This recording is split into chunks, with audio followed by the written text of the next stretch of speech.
proses editing ini harus cepat selesai. Pokoknya habis mixing terus coloring, visual efeknya sekalian, biar bisa langsung dilihat. Musiknya juga harus mengganti penonton ya, dibuat sedih. Udah pokoknya diedit langsung. Tapi ini filmnya format apa ya? Ini gimana nih warna filmnya? Kalian pusing di tahap post produksi karena banyak pekerjaannya? Aku Raju, aku akan mendefinisikan proses kerja dalam post produksi.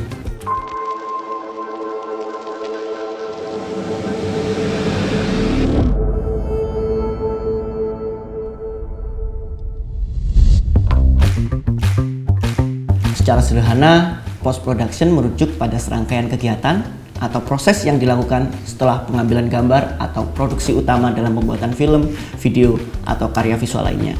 Nah, proses ini melibatkan sejumlah langkah untuk menyempurnakan, mengedit, menjahit, dan meningkatkan kualitas materi yang telah direkam selama produksi. Dan yang lebih besar lagi adalah tempat di mana cerita menjadi lebih hidup, di mana gambar dan suara dipilih dan diorganisir menjadi gagasan narasi yang memiliki berdaya pikat. Nah, tahap-tahap post produksi itu ada banyak ya. Ada sekitar 10 lebih tahapnya. Nanti kita bahas satu persatu. Workflow adalah suatu proses kerja bisnis yang sistematis, di mana dokumen atau data dialirkan dari satu pihak ke pihak yang lain untuk tindakan lanjutan menurut suatu aturan atau prosedur tertentu yang telah disepakati bersama dalam sebuah organisasi atau perusahaan. Di dunia editing juga begitu teman. Karena banyaknya tugas yang diemban oleh orang-orang di post produksi, maka diperlukannya sistem kerja yang sudah terbukti sistematis. Biar nggak bingung, nggak kemerungsung tentunya. Biar efisien dalam bekerja. Editing offline. Offline editing atau editing offline adalah tahap memotong dan merangkai footage hasil syuting menjadi satu rangkaian cerita yang utuh. Nah, proses editing offline juga ada beberapa tahap nih friend. Aspek teknis pertama adalah pembuatan proxy. Sebelum masuk ke tahap pemotongan dan perangkaian, raw footage hasil mentah syuting harus dikonversi terlebih dahulu menjadi resolusi yang lebih rendah dengan proxy. Tujuannya agar proses editing lebih lancar dan tidak berat. Episode proxy akan kita bahas detail lagi di episode selanjutnya ya. Stay tune. Setelah tahap proxy, hal yang harus dilakukan adalah melakukan proses sync, di mana seluruh footage dan audio hasil syuting harus disinkronisasikan sesuai timecode yang ada. Oleh karena itu, fungsi Clapper sangat membantu tahap ini untuk menentukan ketepatan suara dan visual.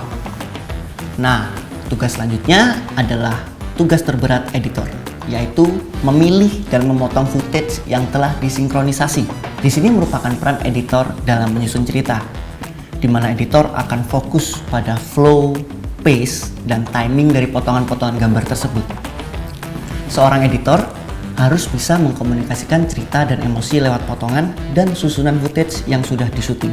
Di sini, nama editor dipertaruhkan. Apakah dia bisa menyusun cerita atau dia harus pulang dan tidur. Tahap motion grafis dan visual effects.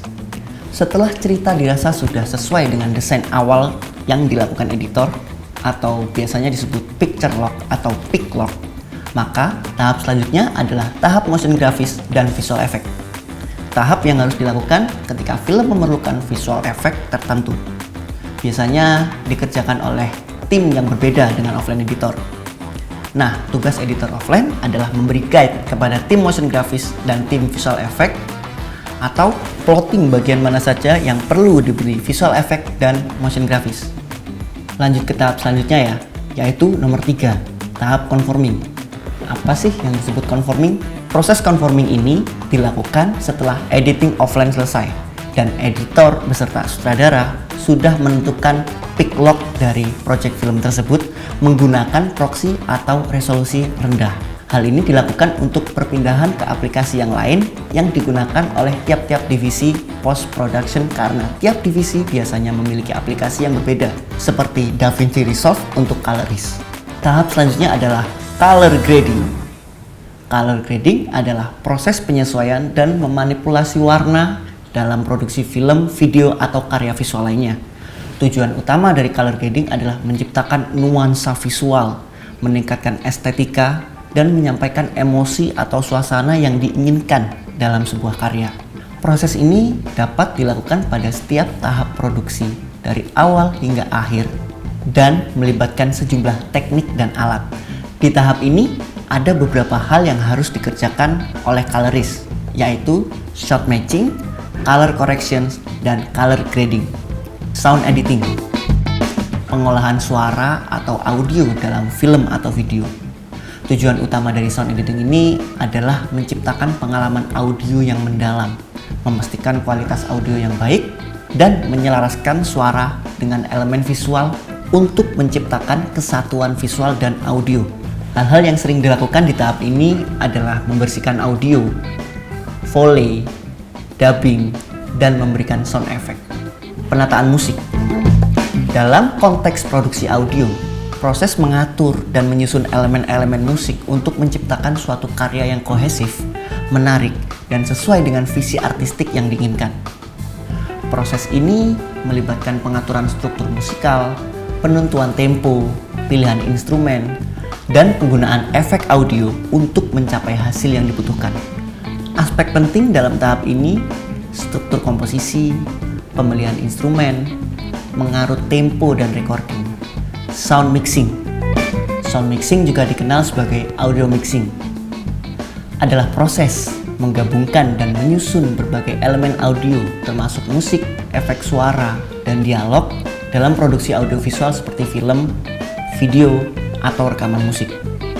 Tujuan utama dari sound mixing ini adalah menciptakan keseimbangan audio yang baik, memastikan semua elemen terdengar dengan jelas, dan menciptakan pengalaman audio yang memuaskan bagi penonton.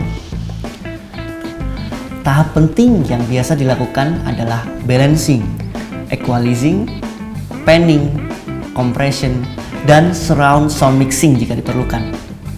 Sound mixing melibatkan kerjasama antara sound mixer, sutradara, dan produser untuk mencapai visi artistik yang diinginkan. Finishing dan mastering.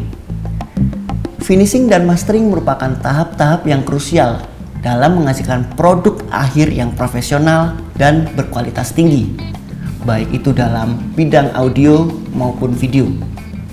Sebuah tahap akhir dalam produksi audio dan produksi film yang bertujuan untuk menyempurnakan dan memastikan kualitas tinggi dari hasil akhir sebelum distribusi atau penayangan. Meskipun keduanya digunakan dalam konteks yang berbeda, terutama dalam audio dan video, tetapi konsep dan tujuan mereka serupa. Biasanya di tahap ini, revisi-revisi minor, final color grading, final motion graphic, dan title dan visual effect dilakukan. Membuat materi deliver. Persiapan pengemasan hasil akhir proyek untuk distribusi atau penayangan. Beberapa langkah umum yang diambil untuk membuat materi delivery setelah proses editing selesai. Setiap proyek memiliki persyaratan pengiriman yang berbeda-beda, tergantung pada kebutuhan dan perjanjian antara pihak yang terkait.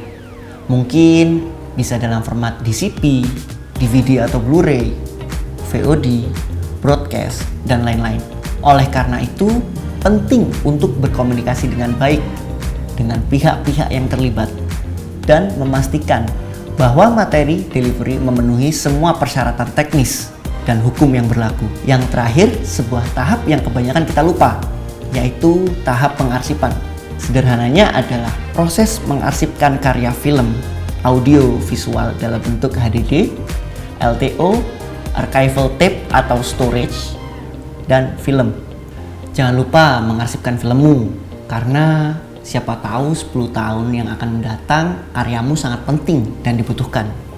Kamu tidak perlu khawatir, karena jika sudah melakukan pengarsipan, karyamu akan tetap abadi. Nah, itu tadi adalah serangkaian proses yang ada dalam tahap editing. Mungkin setiap orang atau setiap perusahaan mempunyai penyebutan atau bahkan workflow yang berbeda dari yang aku sampaikan. Tetapi itu adalah proses hal-hal basic di dunia post-produksi film. Terima kasih sudah menyimak dan mendengarkan. Semoga bisa membantu. Sebarkan jika menurutmu video ini penting. Sekali lagi, terima kasih ya. Saya Raju, undur diri dan sampai jumpa di video selanjutnya.